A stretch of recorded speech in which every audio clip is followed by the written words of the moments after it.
TileEditor++, as the name suggests, is a tile map editor, but it's specifically designed for C projects, which makes it super easy to import the maps you made to your project. I will show you how easy it is under this video.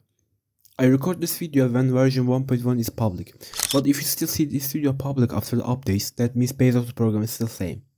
As you enter, we have the map loading and creation part. I will talk about loading maps later. You can adjust the height and width of the map you want to create and click create. You can increase with left mouse click and decrease with right click. You can also go 10 by 10 while holding shift. No, we have an empty map. Every tile can have an ID between 0 and 100. You can change what ID you paint as with Z and X keys. There is also tools that allow you to paint with different styles. You can navigate between them by pressing R or F keys or directly click on the icon.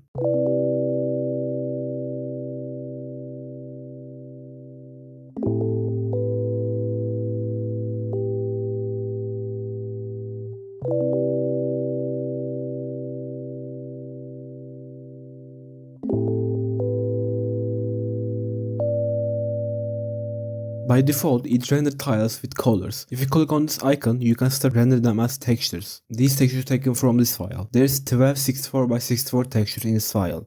You can change them with your own textures. And you can also activate or deactivate the rendering tiles ID on them with this. Later, as you finish your map, you can click on the cog icon and export your map to terminal as JSON or as header. You can find these files in the export folder.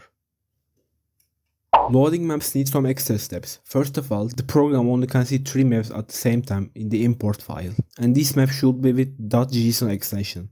And their names only can be these. How to import your map to a C++ project. Here, I take the header file I exported from the program. I adjust the variable's name for the program. I changed it from vector to array because it's simpler for a single state map. And here we go, we got our map in another program.